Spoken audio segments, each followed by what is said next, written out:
are we all here? Peacock? Present. Granger? Present. Slocum? I'm here. Just say present. Well, if I'm here, I must be present, mustn't I? Humphreys? Present and correct. Brahms? Here. Lucas? Present! Now, the reason for this parade is that people have been tinkering with the time book. If the record is to be believed, those present yesterday included Errol Flynn, whose handwriting is not dissimilar to Mr. Lucas's, and Oscar Wilde. His name, for your future reference, Mr. Humphreys, should be spelt with an E. I've already admonished the miscreants. Yes, but it needs somebody with more authority to drive it home. Now, one expects this sort of thing in kitchenware and do-it-yourself, but not in ladies' and gentlemen's fashions. Will that be all, sir? No, there's one more thing. Today is Monday. Thanks for telling us. Allow me to continue, Mr. Lucas. Friday is a landmark in the history of Grace Brothers. On that day, young Mr. Grace becomes an octogenarian. Does that mean he's not allowed to eat meat? That means he will be 80 years old. And a fine age, if I may say so. I hope I shall be as active when I'm 80. Well, that's hardly likely. You're not as active as he is now. Well, the point is, I think that this floor should do something special for him to commemorate this notable event. Now, I know I only have to throw the problem into your laps for you to come up with some cracking ideas. Yes, well, don't say anything now. Give it some thought, formulate some ideas, and I'll use my expertise to pick a winner. What would we do without you at the helm, sir? Well, there's the bell. Off we go, off we go. Come on, Lucas. £15. Is that your commission? Yeah. What did you do this week? 4 vests, 1 pair of gloves, 1 Bermuda shorts, and a returned overcoat. At this rate, I'd do better to leave and live on assistance. If you don't improve on that, you better. Yeah, there's a customer. Go on, let me have him. Well, by rights, as your senior, I should have him. But your story has touched my heart so. Go on, you can have him. Good morning, sir. Can I help you? I'd like a handkerchief, please. My luck, isn't it? Thank you for your custom, madam. Now, in this bag, we have the Scarlet Undie Fun set, consisting of mini bra, waspy corset, can pants, suspender belt, and, of course, the black stockings. There we are. And in this bag, we have the same in fluorescent green. Will madam be requiring a bill? Oh, yes, for my income tax. I use them for my business. Oh, what sort of business are you in? That'll do, Miss Brown. There you are, madam. Merci. Bon chance. Bye-bye. That dog looked awfully tired to me. I expect it does a lot of walking. Ooh, well, that's not a bad sale.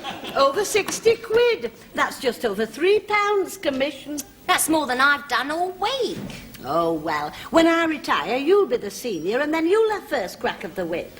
But that means wait until you're 60. Blimey, that's... Be careful how you add up, Miss Brown. Why, that's almost 30 years. Now, you're flattering me just a teeny bit.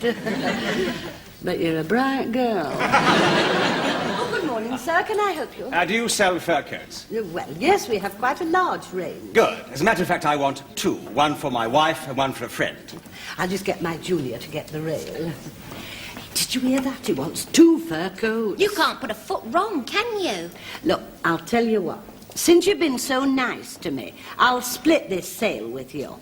I'll take the commission on the wife's coat, and you can have commission on her friend's. Oh, thanks. About what price range did you have in mind, sir? Well, in my wife's case, say about £200. Oh, what a nice present. Can I have the key, Mrs. Slocum? We have to take precautions with luxury merchandise. There's a lot of nicking goes on.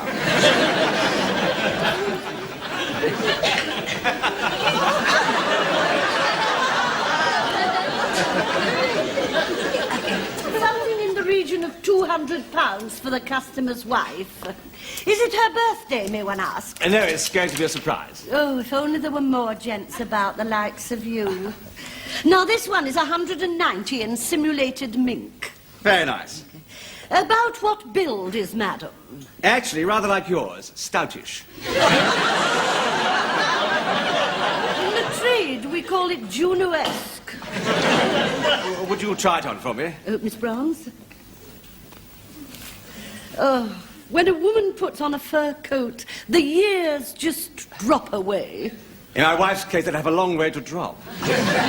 You look a real treat in it, Mrs. Slocum. There you are, an unbiased opinion. Yes, I'll take it. Oh, thank you, sir. Sail to me, Miss Brahms. It's your lucky day. Never mind. You get the commission on the next one. Now, for your wife's friend, may I suggest this dyed coney? It's specially reduced to £40. Well, actually, it's not my wife's friend. Oh, no. No, it's for my friend. Oh, yes. I'm afraid we have nothing cheaper than that. On the contrary, I expect to spend a couple. Oh, a couple of hundred. She must be a very old friend. Couple of thousand. Oh, she must be a very young friend. Well, actually, she's my girlfriend.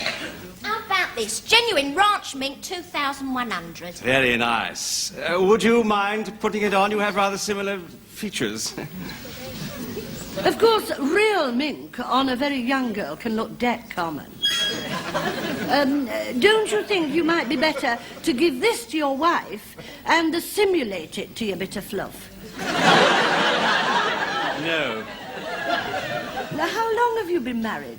20 years. How many children? 4. Do you mean to say that poor woman has given you the best years of her life? And all those children, and all she gets in exchange is this 190 quid rabbit? While she, that does nothing but wiggle her assets on your night off, comes with a £2,000 jackpot. Just a minute. What about all the time I spend sitting alone, waiting for him to get away from you? Don't you give me that sob story. You think I don't know, don't you? Just because I smile and put a good face on it. But it's here that it hurts. When I look into the faces of my little children, I see him. And I think of all those years that we've struggled together. Yes, but you've had him for 20 years. He's bored with you. That's why he comes to me. I'll make him feel young again. Don't you think you're getting away with this?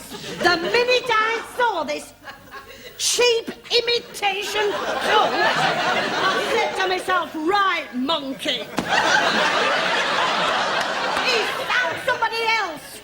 I'm putting 5 detectives on you when I'm going to my solicitor's first thing in the morning. You're quite right. That's exactly what she'll say. Cancel the coat for my wife. It will give the game away. I'll just take the coat for my Miss Girlfriend. That's over £100 commission for me. Oh, no, it isn't. We're splitting 50-50. The wife gets half the estate. There's a seat for you at the end of the table, Mr. Granger. Come along over here. You haven't brought a spoon, Mr. Granger. No. I'm fed up with your complaining about the noise that I make when I'm drinking myself. So I brought some straw. What have you got all those for? Well, they melt. The soup makes them soggy. It's like being on a North Sea oil rig when they've struck luck. What have you got in there? Oh, egg and onion, luckers, salt beef, gefilte fish, and bagels. You changing your religion? My mother saw Moses on the television last night. Thought Burt Lancaster looked so fit and manly, the diet might do me good. There's a mountain village in Russia where they all live to be 130. Yes, I've read about that. They eat a lot of vegetables and put yak butter in their tea. And what's more, they remain very virile right up to the end. Mrs. Granger drew my attention to that. I should stick a pack of margarine in your minestrone and pop home and see what happens. Well, we're on the subject of the aged, I think we ought to turn our thoughts to young Mr. Grace's 80th birthday. And why do we have to think about it? It's our turn. Catering did him last year. Well, of course, they went too far. It should have been obvious that a topless go-go dancer leaping out of a cake would have been a terrible shot for a man of his age. That was his second heart attack, wasn't it? His first one was when Mr. Lucas phoned up, said he was Hugh Fraser, and how much did he want for the shop? He should have known that a scantily clad young girl would have that effect. Yeah, it's a pity. If you'd volunteered, Mrs. Slocum, you could have saved him 6 months in hospital. You wouldn't catch me doing that. No, you wouldn't get in the cake. All this is getting us nowhere. What we are looking for is a fitting tribute. Something like the victory parade for Churchill and the King. What about that telly programme where they get somebody famous and they show pictures of them in little short trousers and they end up shaking hands with Danny LaRue? I saw that. I didn't like it.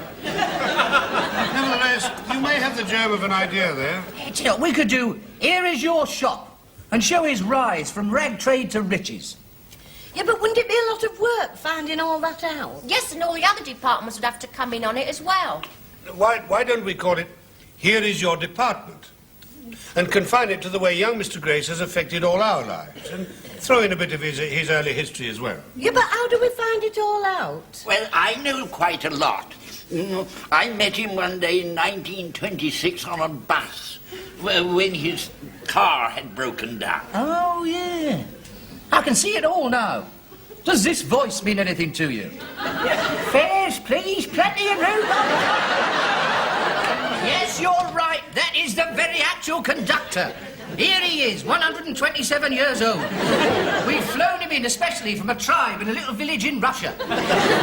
Here he is, being virile all over the place with yak bottles on his head. Yes. Well, I hardly think we have those travel facilities at our command.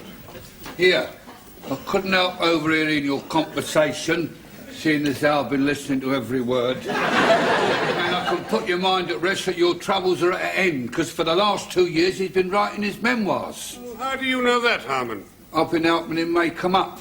Got them by the side of his desk. All someone's got to do is nick them. Oh. Don't look at me, I mean. But I can be counted on to help you out with any undercover operation.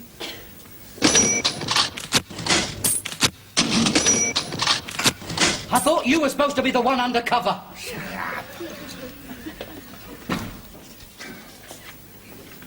There are, Mr. Grace. Your tea. Oh, Mr. Harmon, you've forgotten the biscuit. Oh, sorry.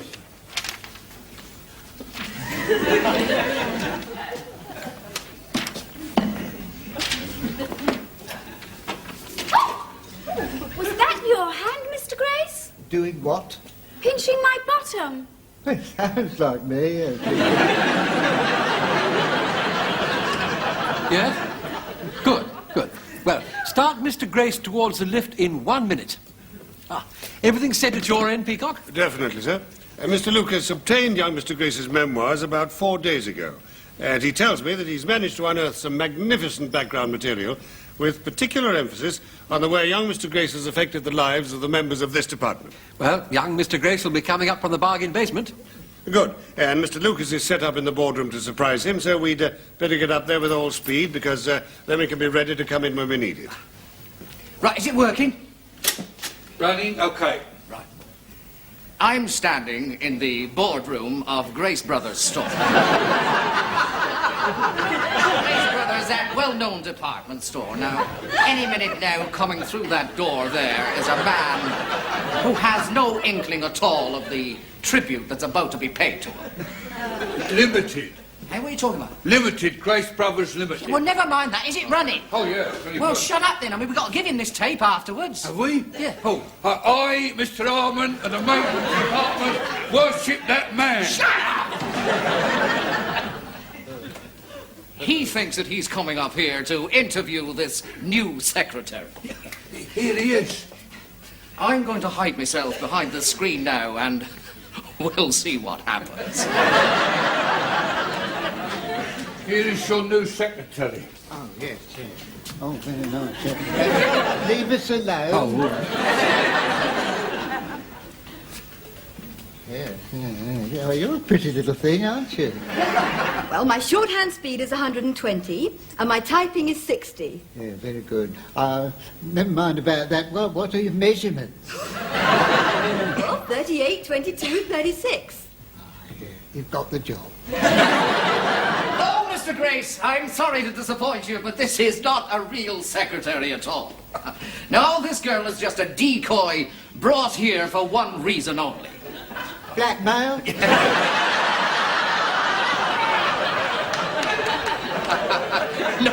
No, Mr. Grace. So that we can pay a tribute to you of your achievements. Mr. Grace, here is your department.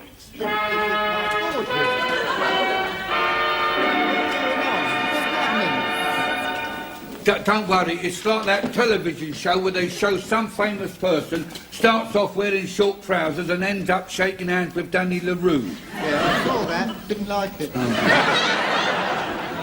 Our story begins in a humble backstreet in the East End of London in the year 1897. Here lived Henry Grace and his wife, Ethel.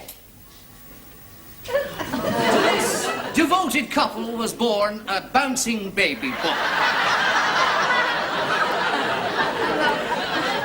Although born of a long line of cobblers, destiny had ordained a different fate for this wee lad. Not for him the cobbler's last. No, he was impatient to get away from his environment. I'm not surprised those fur rugs tickle something off. And from this humble home, he went to this humble school. Now, standing there as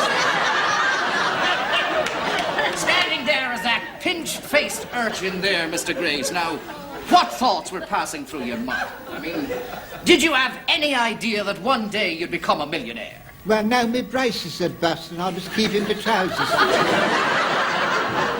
Yes, no doubt. No, little did you know what an important part trousers were going to play in your life. But that is still in the future. Leaving your school, you obtained a job which straight away made you stand apart from your fellow man. Yes, you became an apprentice haddock filleter. I think it would make him stand apart. All day long you wielded your filleting knife, and would you believe it, Mr. Grace, we have found in Grace Brothers' kitchen this very knife, which is almost identical to something very similar. Very glamorous job, you know. My friends used to call me fish fingers. But soon those fish fingers were to be pushing your very own fish barrel. And little did you know that in Folkestone, where some of that fish probably came from, a pram was being pushed along a not so very different street. And in that pram was none other than Mr. Ernest Granger. Small world, isn't it? And here is a picture of that very pram with that very Granger in it. And here, believe it or not, to greet you in person, all the way from the first floor, is Mr. Ernest Granger.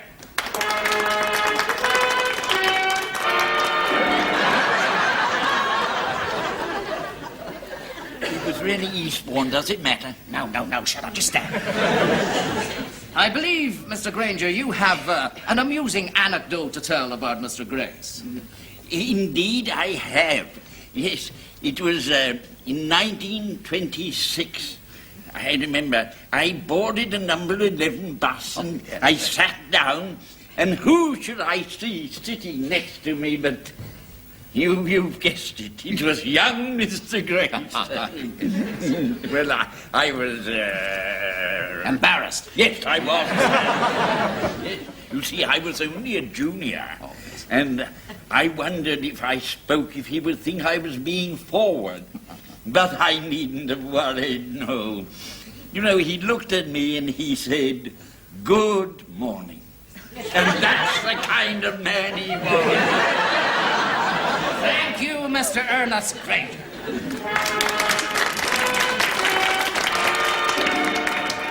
That was very touching, Mr. Granger. But we have jumped ahead in our story.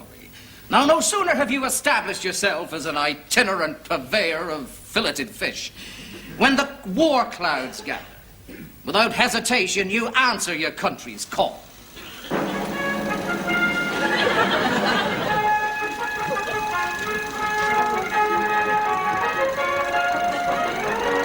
We didn't hang about in those days. Yes, without hesitation, you answer your country's call. And you give up your fish stall, and for 4 long years, you manufacture tin pilchards for the troops. Now, by an amazing coincidence, and after a lot of research, we have discovered being served in this very canteen those same tin pilchards. Waste not, want not. I can tell you, the army bought a lot of those in the last war too. And also, by a coincidence, there is here, Mr. Gray, somebody this evening who was also in that army, who might very well have eaten those very same pilchards. Yes, Corporal, later to become Captain Stephen Peacock.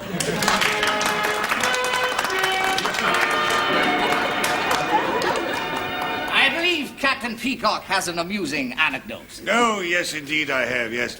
I well recall one cruel January morning.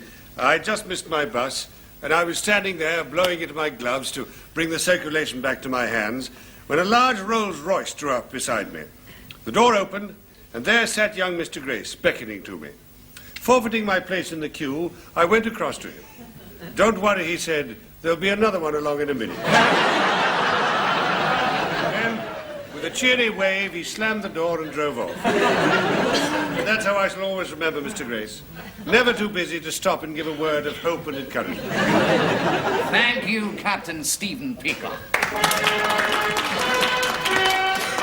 But we are ahead of our story. We left you in 1918, still canning pilchards. And for 8 long years, you tried your hand at this, that, and quite a bit of the other. And until your hard work and determination and your will to succeed finally paid off. Yes, a remote uncle left you Grace Brothers in his will. That was in the year 1926. By a coincidence almost beyond belief, this very same actual year marked the birth of none other than Rachel Yiddle. I see surprise and bewilderment chase across your face. Well, perhaps this photograph will help you.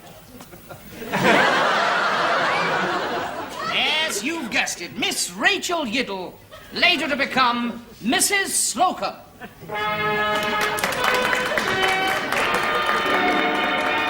And now, Mr. Grace, does this voice remind you of anything? I've pressed everything in sight and I still can't make it go up or down. You haven't found that young secretary I had in 56, have you? No, Mr. Grace. No, it's the voice of Shirley Brown's. And here she is. Now, I believe you both have an amusing anecdote to tell. Indeed, we have. There was me and Miss Brahms with young Mr. Grace in this lift, and it got stuck fast. Yes, I pressed all the buttons and I still couldn't shift it. And I got ever so frightened. And would you believe it, young Mr. Grace cuddled her for half an hour while I shouted for help. And when the engineers finally arrived to rescue us, he was as cool as a cucumber. "Don't worry about me," he said. "Save Mrs. Slocum, and then come back for me and the bird later." And that's the sort of man he is. Thank you, Shirley Brown's and Rachel Yiddle.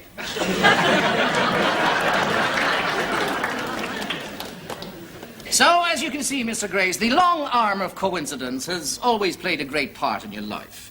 But we can't go, we can't leave without one final coincidence. That'll be down in the room. Does this voice mean anything to you? I'm free. It's the one with the funny walk. You're right. Right first time, Mr. Grace. You've guessed it, and here he is, the master of the snug fit, Mr. Wilberforce Claiborne Humphrey. I won't kiss you, I've got a bit of a cold. Now, I believe you've got an amusing anecdote to tell Mr. Humphreys about Mr. Grace's ability to make a quick decision. Oh, I have. When I first came here for a job, I went into Mr. Grace's office, and I said, "My name is Humphreys. I'm young and I'm willing." Mr. Grace stood up, he raised his hand, he said, "Mr. Humphreys, say no more. We don't want your sort here." Nevertheless, 5 days later, you were employed by Grace Brothers, and only Mr. Grace knows the reason for that change of mind. Well, it was because of someone who was very dear to you, probably the greatest friend you ever had, and you know who that was. Oh, no, it couldn't be him. They'd never give him a day off from Lily-White. No, well, then let's have a look at this picture and let it remind you. Lucy! Oh, it's Mother.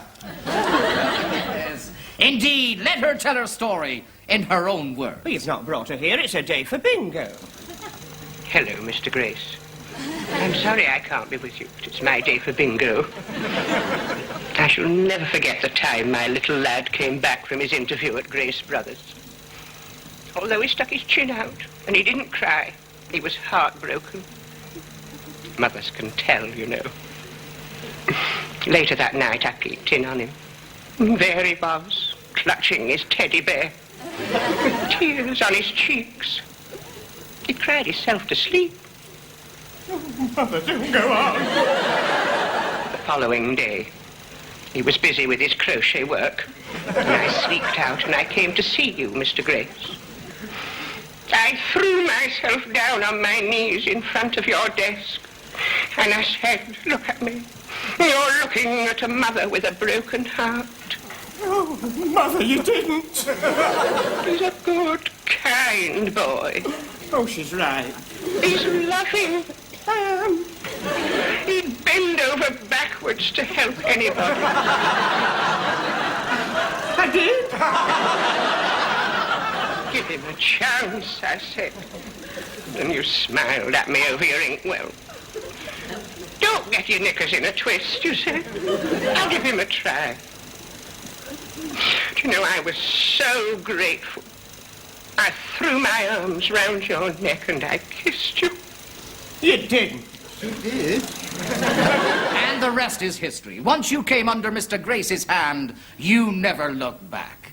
In fact, none of us ever looked back. Mr. Grace. But what about me? Well, I expect you were too boring. Mr. Grace, here is your department.